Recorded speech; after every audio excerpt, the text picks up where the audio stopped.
हरियालीपुर गांव केशवनगर राज्य के सुंदर जंगलों के बीचों बीच बसा हुआ था। हरियालीपुर गांव में शिवलाल नाम का एक मोची अपनी पुत्री गौरी के साथ रहा करता था। सुबह का समय था। शिवलाल अपनी दुकान पर जाने की तैयारी कर रहा था कि तभी उसकी पुत्री गौरी उनसे बोली, पिताजी, आज लकड़ियां खत्म हो गई हैं। आज मैं जंगल में लकड़ियां काटने के लिए जाऊं क्या? संभल कर जाना बेटा और अपना ख्याल रखना। पिताजी, आप अच्छी तरह से जानते हैं कि जंगल के अधिकतर जानवर मेरे मित्र हैं और जो जानवर मानव रक्त के प्यासे होते हैं उनसे मैं नहीं बल्कि मेरी कुल्हाड़ी बात करती है। मेरी कुल्हाड़ी केवल पेड़ों को ही नहीं बल्कि खूंखार जानवरों को भी काट सकती है। नहीं नहीं नहीं नहीं, मैं उन जानवरों की बात कर ही नहीं रहा। मैं तो उन जानवरों की बात कर रहा हूँ जो मनुष्य के रूप में हमारे आसपास ही रहते हैं। तुम मेरा इशारा समझ रही हो ना बेटा? हमारे गांव के मुखिया का बेटा मंगल सिंह, वो तुम्हें अच्छी नजर से नहीं देखता। उसका पिता चाहता है कि तुम्हारा विवाह मैं उससे करवा दूं, परंतु मैं तुम्हारा विवाह किसी बिगड़ैल और अय्याश लड़के से तो हरगिज नहीं करने वाला। आप उसकी चिंता मत कीजिए। मंगल सिंह कई बार मुझसे अकेले में बात करने का प्रयास कर चुका है, लेकिन हमेशा मैंने उसे बुरी तरह से लताड़ दिया है। हाँ, फिर भी उससे होशियार रहना और अपने से कभी किसी को कमजोर नहीं समझना चाहिए। ठीक है बेटा? इतना बोलकर शिवलाल चुपचाप गांव पहुंच गया और एक वृक्ष के नीचे बैठकर जूते सीने लगा। तभी एक ग्राहक आया और शिवलाल से कहने लगा, ओ भैया, जो हम कल जूता देकर गए थे, क्या तुमने उन जूतों की मरम्मत कर दी है? हाँ, क्यों नहीं। कल शाम को घर जाने से पहले ही मैंने तुम्हारे जूते की मरम्मत कर दी थी। रुको, ये लो। इतना कहकर शिवलाल ने उसके जूते ग्राहक को पकड़ा दिए और ग्राहक कुछ धन देकर वहां से चला गया। शिवलाल अपने काम में दोबारा लग गया। तभी वहां पर गांव का मुखिया आ पहुंचा। मुखिया को देखकर शिवलाल बुरी तरह से चौंक गया। क्या हुआ मुखिया जी? जहाँ तक मैं देख रहा हूँ आपके जूते तो बिल्कुल सही हैं। तू अच्छी तरह से जानता है शिवलाल, मैं यहाँ पर क्यों आया हूँ। और आप भी बहुत अच्छी तरह से जानते हैं मुखिया जी, जिस बात को लेकर आप यहाँ पे आए हैं मैं ऐसा हरगिज नहीं होने दूंगा। अरे, मैं अपनी पुत्री का विवाह आपके पुत्र मंगल सिंह से बिल्कुल ना करूँ। गजब बात करते हैं आप। ओह, तो तू साला एक मामूली सा मोची, लेकिन बातें तो किसी राजा महाराजा की तरह करता है। और तेरी पुत्री अपने आप को एक राजकुमारी समझती है ना? कान खोलकर मेरी बात सुन ले मोची, मैंने अपने पुत्र की बचपन से लेकर आज तक हर ख्वाहिश पूरी की है। उसकी ये ख्वाहिश भी मैं पूरी करूंगा। मेरे पुत्र को उसकी पत्नी के रूप में तेरी पुत्री गौरी ही चाहिए। अगर तू और तेरी पुत्री खुशी से राजी हो जाते हैं तो ठीक है, नहीं तो मैं अपने पुत्र को खुली छूट दे दूंगा और फिर उसके बाद वो जबरदस्ती गौरी को उठाकर मंदिर में विवाह करेगा। फिर रोते हुए मेरे पास मत आना, समझ गया? इतना कहकर मुखिया गुस्से से वहां से चला गया। शिवलाल गहरी सोच में डूब गया और फिर अपने काम में लग गया। उधर गौरी अपनी कुल्हाड़ी लेकर जंगल की ओर निकल चुकी थी। एक वृक्ष की ओर देखकर वो बोली, ये वृक्ष तो बड़ा ही मजबूत और सुंदर लग रहा है और ये बहुत ज्यादा पुराना भी नहीं है। पुराने वृक्ष को काटने में मुझे बहुत ही बुरा लगता है। चलो इसी को काटते हैं। गौरी ने पहली कुल्हाड़ी वृक्ष पर चलाई ही थी कि तभी आकाश में काले बादल घिर आए और हर तरफ अंधेरा सा छाने लगा। अब तुझे भी अभी ही बरसना था। लकड़ियां काटकर घर ले जाती तभी बरस जाता।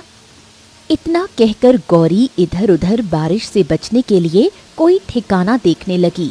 तभी उसकी नजर झाड़ियों पर पड़ी। गौरी ने देखा कि झाड़ियों में कोई वस्तु चमक रही थी। अगर आकाश में काले बादल न घिरते ये तो मुझे नजर ही नहीं आती। ऐसा क्या है जो इतना चमक रहा है? मुझे देखना चाहिए। गौरी ने देखा कि झाड़ियों में एक सोने का जूता, जो कि सुनहरे रंग की तेज चमक से दमक रहा था। गौरी ने जैसे ही उसे उठाया, वो देखती है कि वो जूता थोड़ा सा फटा हुआ था। ये तो एक सोने का जूता है। जरूर ये किसी बहुत बड़े धनवान व्यक्ति का होगा। लेकिन एक ही जूता यहाँ पर क्यों पड़ा हुआ है? दूसरा जूता भी यहाँ आसपास होना चाहिए। इतना कहकर गौरी इधर उधर देखने लगी, मगर उसे दूसरा जूता नहीं मिला। कुछ देर बाद गौरी ने कहा, मुझे आसपास तलाशना चाहिए। गौरी आसपास दूसरे जूते की तलाश में लग गई, मगर जूता नहीं मिला। कुछ ही देर में भयंकर बारिश शुरू हो गई। गौरी उस जूते को छुपाकर भीगी हुई बारिश में अपने घर चली आई। क्या हुआ बेटी, तुम लकड़ियां नहीं लाई? पिताजी, लकड़ियां काटने से पहले ही आकाश में बादल घिर आए और जोरदार बारिश होने लगी। लेकिन आप आज समय से पहले घर पर क्यों आ गए? अरे क्या कहूँ, मुखिया ने आज खुलेआम धमकी दी है। मुझे कोई फर्क नहीं पड़ता। इतना कहकर गौरी वो सोने का छुपा हुआ जूता अपने पिता को दिखाते हुए बोली, मुझे जंगल में आज ये सोने का जूता मिला। सोने के जूते को देखकर शिवपाल की आंखें आश्चर्य से फैल गईं। ये जूता तो ठोस सोने का है और सोना लचीला नहीं होता। बड़ी ही विचित्र बात है, ये जूता कोई साधारण नहीं लग रहा। हाँ पिताजी, जब मैंने इसे पहली बार देखा तो मुझे भी ऐसा ही लगा। क्या तुम्हें एक ही जूता मिला? इसका दूसरा जूता भी वहाँ होना चाहिए था ना? नहीं पिताजी, मुझे केवल एक ही जूता मिला। दूसरा जूता मैंने बहुत ढूंढा लेकिन नहीं मिला। देखिए, ये जूता फटा हुआ है। क्या आप इसे ठीक कर सकते हैं? हाँ, मैं इसे अभी ठीक कर सकता हूँ, रुको। इतना कहकर शिवपाल उस जूते की मरम्मत करने लगा। कुछ ही देर में वो जूता ऐसा हो गया जैसे वो कहीं से फटा हुआ ही नहीं था। पिताजी, आपने तो जूता बिल्कुल नया कर दिया। हाँ अगर इसका दूसरा जूता भी मिल जाता तो हम इसे राज्य में बेचकर बहुत धन कमा सकते थे और हमारी गरीबी दूर हो सकती थी बेटा। लेकिन कोई बात नहीं, हमारी किस्मत में अगर सोने का जूता भी लिखा था तो केवल एक ही लिखा था। क्या करें अब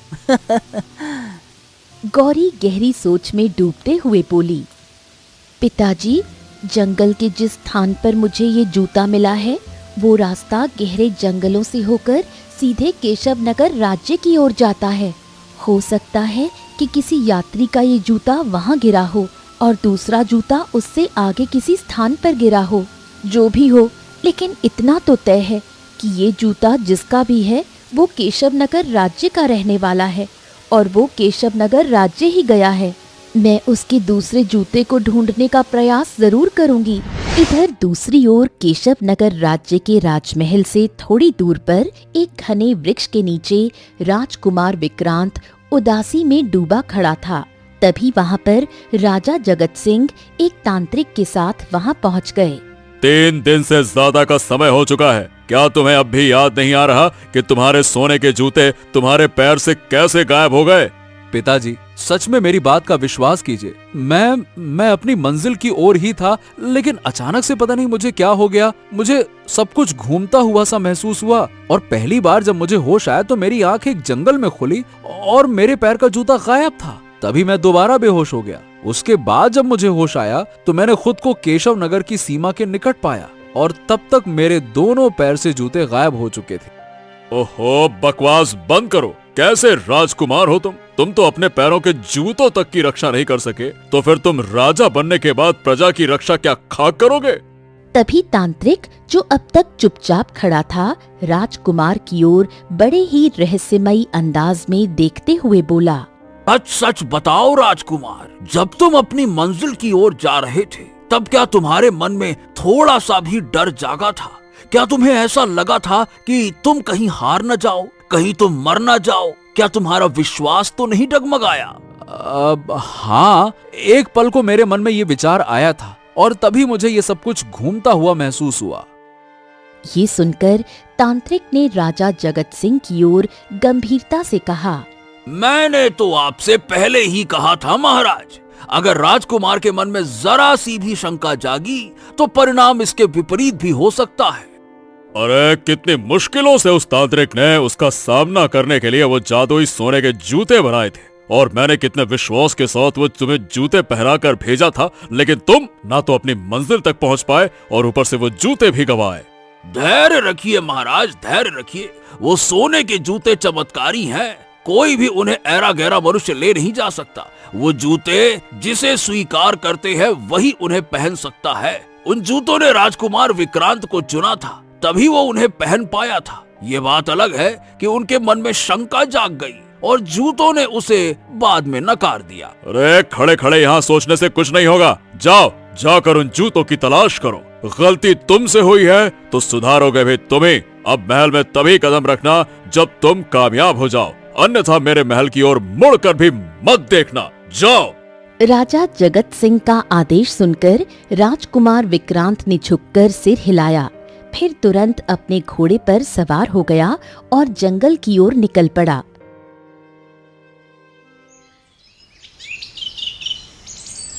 इधर अगली सुबह हरियालीपुर गांव में गौरी प्रातःकाल जल्दी ही उठ गई।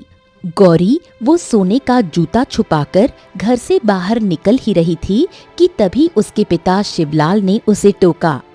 अरे ये इतनी सुबह सुबह कहाँ जा रही हो गौरी बेटा? उस दूसरे जूते को ढूंढने के लिए जा रही हूँ पिताजी। गौरी इतना ही कह पाई थी कि तभी वहाँ मुखिया अपने बेटे मंगल सिंह के साथ आ पहुँचा। गौरी ने तुरंत वो जूता छुपा लिया। मंगल सिंह गुस्से से बोला, ए गौरी, मैं तुमसे आखिरी बार पूछने के लिए आया हूँ, क्या तुम मुझसे विवाह करोगी या फिर नहीं करोगी? बताओ। नामुमकिन, भूल जाओ। मैं तुम्हारे जैसे बिगड़ैल और अय्याश लड़के के साथ अपना जीवन बिल्कुल भी बर्बाद नहीं कर सकती। ये सुनकर मुखिया गुस्से से बोला, ऐसा तो जा बेटा जा, दे दी तुझे आज खुली छूट। उठा ले जा इसे और सीधे मंदिर ले जाकर इससे विवाह कर ले। जा, जी ले अपनी जिंदगी। ये सुनकर शिवलाल बुरी तरह से क्रोधित हो उठा और गरजते हुए बोला, ए, अगर मेरी बेटी को हाथ लगाने की कोशिश की तो अंजाम बहुत बुरा होगा। ये सरासर अत्याचार है, अन्याय है। मैं चुप नहीं रहूंगा, समझ गए? अच्छा, तो तू करेगा क्या मोची रे? बोल, क्या करेगा? मंगल सिंह तुरंत गौरी की ओर बढ़ा, मगर गौरी जो निडर स्वभाव की थी उसने जोर से धक्का दे दिया। मंगल सिंह मुंह के बल जमीन पर गिर पड़ा। बेटी तू भाग यहाँ से, बाकी मैं सब कुछ संभाल लूंगा, भाग। गौरी तुरंत जूता छुपाए घर से बाहर निकल गई और जंगल की ओर दौड़ पड़ी। मुखिया और मंगल सिंह असहाय से देखते रह गए। तुझे क्या लगता है कि तेरी बेटी बच जाएगी? और कभी न कभी तो वापस आएगी ना। और जिस दिन वो जंगल की सीमा पर कदम रखेगी उस दिन वो घर नहीं, सीधा मेरे बेटे के साथ मंदिर जाएगी। देखता हूँ कौन रोकता है। इतना कहकर मुखिया और मंगल सिंह गुस्से से पैर पटकते हुए वहां से चले गए। इधर गौरी दौड़ती हुई जंगल की ओर पहुंच चुकी थी। भागते भागते उसके पैर जवाब दे चुके थे। वो थककर हारकर एक वृक्ष के नीचे गिर गई और लंबी लंबी सांसें लेने लगी। कुछ देर बाद जब उसकी सांसें सामान्य हुईं, तो उसने देखा कि वो जंगल के उस घने हिस्से में आ पहुंची थी जहां कोई आता जाता नहीं था। यही वो रास्ता था जो सीधे केशव नगर राज्य को जाता था। गौरी को दूर एक झोपड़ी दिखाई दी। घने जंगल में किसी की झोपड़ी? मुझे बहुत तेज प्यास लगी है, चलो देखें कोई हो तो पानी मांग लूं। वो धीमे धीमे कदमों से झोपड़ी की ओर बढ़ने लगी। झोपड़ी के बाहर एक बूढ़ा लकड़हारा बैठा था। गौरी को देखकर वो चौंक गया। तुम कौन हो? और जंगल के इस हिस्से में कोई नहीं आता है। हाँ, केवल वो यात्री आते हैं जो केशव नगर की ओर जाते हैं, वो भी काफिले में। मुझे बहुत प्यास लगी है, पहले थोड़ा पानी दीजिए। बूढ़ा उठकर खड़ा हुआ। गौरी ने देखा कि उसका एक पैर लंगड़ा था। कुछ देर बाद वो एक लोटा जल लेकर लौटा। गौरी ने सारा पानी पी लिया। आप कौन हैं? क्या आप यहाँ अकेले रहते हैं? कुछ समय पहले मेरा परिवार था। मेरी पत्नी बूढ़ी थी और मेरे 2 जवान पुत्र थे। दोनों रोटी की तलाश में अलग अलग राज्यों में गए और फिर कभी लौट के नहीं आए। मेरी पत्नी भी इस वियोग में चल बसी। अब मैं एक लकड़हारा हूँ, जीवन के अंतिम दिन इस जंगल में काट रहा हूँ, ये सोचकर कि कभी तो मेरा कोई बेटा लौटेगा, मुझे अग्नि देगा। गौरी उसकी सच्चाई समझ चुकी थी। उसने धीरे से वो सोने का जूता निकाला और बूढ़े को दिखाते हुए बोली, मुझे ये जूता जंगल में मिला था। मैं इसकी जोड़ी की तलाश में हूँ। बूढ़ा ये देखकर चौंक गया। वो तुरंत भीतर गया और लौटकर एक और वैसा ही सोने का जूता लेकर आया। ये लो, लगता है ये उसी का जोड़ी है। मैं बूढ़ा आदमी, अब भला इस जूते का क्या करता। लो बेटा, अब ये तुम्हारा है। इतना बोलकर बूढ़ा गौरी की फटी चप्पलें देखता हुआ बोला, तुम चाहो तो ये पहन सकती हो। इस जंगल में अब कोई खतरा नहीं है और ये जूते अब तुम्हारे काम आएंगे। हाँ बेटा, रख लो। जिसकी जो अमानत है उसे मिलनी चाहिए। ये जूते अगर वाकई उस राजकुमार के हैं तो मैं उन्हें लौटाऊंगी। इतना कहकर गौरी ने जूते पहन लिए और केशव नगर की दिशा की ओर चल पड़ी, जहां उसे अपने उत्तर की तलाश थी। गौरी कुछ दूर चली ही थी कि तभी एक चील उड़ती हुई उसके सामने आकर बैठ गई। तुम्हारे जूते तो सोने के हैं और ये चमत्कारी जूते हैं। कितनी अजीब बात है कि चमत्कारी जूते ने एक स्त्री को चुना है। इसका मतलब तुम्हारे मन में वीरता और तुम निडर स्वभाव की हो। ये जंगल तो बड़ा विचित्र है। यहाँ पर पक्षी बात करते हैं? नहीं, पक्षी बात नहीं करते, बल्कि तुम मेरी भाषा को आसानी से समझ पा रही हो और ये सब कुछ इन चमत्कारी जूतों की वजह से है। याद रखना, ये जूते एक तांत्रिक ने एक बहुत ही खास प्रक्रिया के लिए बनाए थे। कुछ दूर जाकर तुम्हें एक राजकुमार मिलेगा। वो बेचारा इन्हीं जूतों को ढूंढ रहा है और मैं तुम्हें भी जानती हूँ। तुम्हारा नाम गौरी है ना? और तुम्हारे पिता एक मोची हैं और तुम्हारे ऊपर मुखिया का बेटा बुरी नजर रखता है और तुमसे जबरदस्ती विवाह करना चाहता है। तुम मेरे बारे में इतना कैसे जानती हो? हम पक्षी अक्सर मनुष्यों के नजदीक ही रहते हैं और मनुष्यों की सारी बातें जानते हैं, लेकिन हम चाहकर भी मनुष्य से कुछ नहीं कह सकते क्योंकि मनुष्यों को हमारी भाषा समझ नहीं आती। इतना कहकर चील वहां से उड़ गई। गौरी चुपचाप उस दिशा की ओर बढ़ चली जो चील ने बताई थी। कुछ दूर चलने के बाद उसे एक वृक्ष के नीचे बैठा हुआ राजकुमार विक्रांत नजर आया। राजकुमार गौरी को देखकर चौंक गया, लेकिन जैसे ही उसकी नजर गौरी के पैरों पर पड़ी, ये तो मेरे जूते हैं और इन्हीं की तलाश में तो मैं यहाँ तक आया था। जब मैंने इन जूतों को पहना तब एक चील ने आकर मुझे बताया कि तुम यहाँ पर हो और उसी चील ने मुझसे कहा कि ये चमत्कारी जूते हैं। लेकिन इन जूतों का क्या रहस्य है? और एक जोड़ी जूता एक बूढ़े लकड़हारे के पास था। उसने बताया कि अचानक उसकी आंखों के सामने एक राजकुमार प्रकट हुआ और गायब हो गया, लेकिन उसका एक जूता वहीं रह गया। इन जूतों को ना कोई भी साधारण मनुष्य नहीं पहन सकता। तुम साधारण तो नहीं हो, इन जूतों ने तुम्हें चुन लिया है। अच्छा, अब मेरी बात गौर से सुनो। ये कहानी कुछ दिन पुरानी है। राजकुमार गहरी सोच में डूब गया। राजकुमार विक्रांत अपनी माँ राजरानी के साथ एक घने जंगल में खड़ा हुआ था। राजरानी के हाथ में धनुष और बाण था। अपनी नजर चौकन्नी रखना, वो शेर यहीं कहीं है। तभी एक शेर वहां पर आ गया। राजरानी बिना देर के बाण चला देती हैं और तीर शेर की छाती में घुस जाता है, मगर अगले ही पल शेर ने कलाबाजी दिखाकर एक राक्षस का रूप धारण कर लिया। ए मूर्ख औरत, मैं कोई शेर नहीं था जो तूने मुझे मार दिया। अब मैं तुझे उठाकर ले जाऊंगा और 10 दिन बाद विचित्र अमावस्या की रात तुझे बलि चढ़ाकर शक्तिशाली बनूंगा। तेरे पूरे राज्य पर कब्जा करूंगा और सारे वीरों को खा जाऊंगा। इतना कहकर राक्षस राजरानी को उठाकर गायब हो गया। राजकुमार विक्रांत बुरी तरह घबरा गया। तभी वहां राजा जगत सिंह आया। राजरानी कहाँ गई? विक्रांत कांपते हुए अपने पिता को सारी घटना बताने लगा। अरे, मैंने राजरानी को कितना मना किया था कि इस जंगल में शिकार तो बिल्कुल मत करना। यहाँ अक्सर राक्षस, चुड़ैल और डायन भेष बदल कर घूमते रहते हैं। राजा जगत सिंह विक्रांत को लेकर जंगल के एक विशेष स्थान पर गया जहाँ एक तांत्रिक तपस्यारत था। अरे महाराज, बड़े दिनों बाद दर्शन दिए। आपको मेरी चेतावनी याद है ना कि भूल कर भी इस जंगल में शिकार ना करना।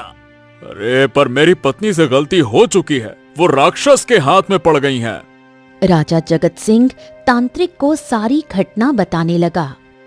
हाँ, लगता है कि कपाली राक्षस ने राजरानी को उठा लिया है। वो यहीं से कुछ दूर एक गुफा में रहता है और वो बहुत शक्तिशाली है। उससे आम तरीके से युद्ध नहीं किया जा सकता। अब तो फिर उपाय क्या है? राक्षस ने 10 दिन का समय दिया है और ये 10 दिन मेरे लिए पर्याप्त है। मैं 3 दिन के भीतर एक चमत्कारी वस्तु तैयार करूंगा जिससे उसका वध हो सकेगा।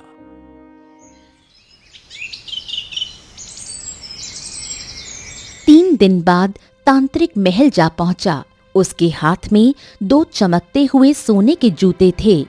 हाँ महाराज, ये हैं चमत्कारी जूते। इन्हें केवल कोई निडर व्यक्ति ही पहन सकता है। जब कोई ऐसा व्यक्ति इन जूतों को पहनकर उस राक्षस के सामने खड़ा होगा और उसकी दहाड़ से नहीं डरेगा, तो इन जूतों से रंग बिरंगी किरणें निकलेंगी और राक्षस वो वहीं पे जलकर राख हो जाएगा। हाँ तो ठीक है, मुझे दीजिए ये जूते, मैं ही अपनी माँ को बचाऊंगा। लाइए। तांत्रिक ने जूते राजकुमार को दे दिए। जैसे ही विक्रांत ने उन्हें पहना, जूते चमक उठे। हाँ, मुझे अद्भुत शक्ति का अनुभव हो रहा है। हाँ, लेकिन ध्यान रखना, अगर तुम्हारे मन में एक पल भी शंका या भय उत्पन्न हुआ तो ये जूते तुम्हें नकार देंगे। तो इसका मतलब रास्ते में तुम्हारे मन में डर आ गया था? हाँ, तुमने बिल्कुल सही कहा। कोई बात नहीं, परंतु मैं नहीं डरूंगी। मैं तुम्हारी माँ को अवश्य बचाऊंगी। आखिर वो इस राज्य की रानी है। मुझे बताओ, गुफा कहाँ है? चलो मेरे साथ, मैं तुम्हें उस गुफा तक ले चलता हूँ जहाँ माँ को कैद किया गया है। चलो। राजकुमार विक्रांत गौरी को लेकर गहरे जंगल की ओर बढ़ चला। पेड़ों के बीच से धूप की एक किरण भी भीतर नहीं आ रही थी। गौरी निर्भीक कदमों से आगे बढ़ती रही। कुछ ही देर में वो उस रहस्यमयी गुफा के सामने खड़े थे। यही वो गुफा है, भीतर बहुत सावधानी से जाना, वो राक्षस बेहद शक्तिशाली है। गौरी बिना डरे गुफा के भीतर दाखिल हुई। वो भयंकर राक्षस उसकी ओर कुर्राता हुआ देखने लगा। वहीं एक कोने में रानी राजरानी भयभीत अवस्था में पड़ी थीं। कौन हो तुम? तेरी हिम्मत कैसे हुई इस गुफा में आने की? हाँ। उसने झपटकर गौरी की ओर दौड़ लगा दी, लेकिन गौरी डरी नहीं। जैसे ही राक्षस ने उसे छूने की कोशिश की, चमत्कारी जूतों से एक तेज रोशनी निकली। रंग बिरंगी किरणों ने राक्षस को चारों ओर से घेर लिया और पल भर में वो जलकर राख हो गया। बेटी, तुमने तो मेरी जान बचा ली। तुम ही इस राज्य की रानी बनने योग्य हो। गौरी ये सुनकर स्तब्ध रह गई। पीछे से राजकुमार विक्रांत मुस्कुराते हुए भीतर आया। माँ, ये चमत्कार गौरी के साहस और उसके सच्चे मन का परिणाम है। महल पहुंचने पर तांत्रिक और राजा जगत सिंह पहले से ही उनका इंतजार कर रहे थे। गौरी ने धीरे से जूते उतारे और विक्रांत को सौंप दिए। बेटी, तुमने न केवल मेरी पुत्री की कमी को पूरा किया, बल्कि हमारे राज्य को गौरव भी दिलाया। महाराज, ये वही स्त्री है जिसे स्वयं इन जूतों ने चुना है। इसे ही बहू बनाइए, यही योग्य है। हाँ तो ठीक है, यदि गौरी मेरी पुत्र वधू बनने के लिए तैयार हैं, तो मुझे कोई आपत्ति नहीं है। क्यों गौरी बेटा? मुझे गर्व होगा इस राज्य की रानी बनने में। उसी दिन महामंत्रियों और पुरोहितों को बुलाया गया। राजमहल में धूमधाम से विवाह हुआ। राजकुमार विक्रांत और गौरी का मिलन पूरे राज्य में एक पर्व बन गया। विवाह के 2 दिन बाद गौरी अपने पति विक्रांत और सैनिकों के साथ अपने गांव जा पहुंची। गांव वाले चौंक उठे। सबसे आगे थे शिवलाल। उसकी आंखों से आंसू झरने लगे। हाँ, मेरी बेटी आज रानी बन गई, रानी। तभी मुखिया और मंगल सिंह भी वहां आ पहुंचे। राजकुमार विक्रांत को देखकर उनके चेहरे की रंगत उड़ गई। सैनिकों, इन दोनों को बंदी गृह में डाल दो। ये स्त्रियों की आजादी और सम्मान के दुश्मन हैं। मुखिया और मंगल सिंह गिड़गिड़ाने लगे, लेकिन गौरी ने कोई दया नहीं दिखाई। जब तक इस धरती पर एक भी लड़की असुरक्षित महसूस करे, तब तक तुम्हारे जैसे लोगों की जगह काल कोठरी ही है। इस तरह एक साधारण मोची की बेटी ने अपने साहस और निर्णय से न केवल एक राक्षस को हराया, बल्कि एक राज्य की रानी भी बनी। सोने के जूतों ने जिस निडर स्त्री को चुना था, वो सचमुच उसके योग्य निकली। कभी कभी किस्मत चमकती नहीं, चुनती है, और इस बार किस्मत ने गौरी को चुना था।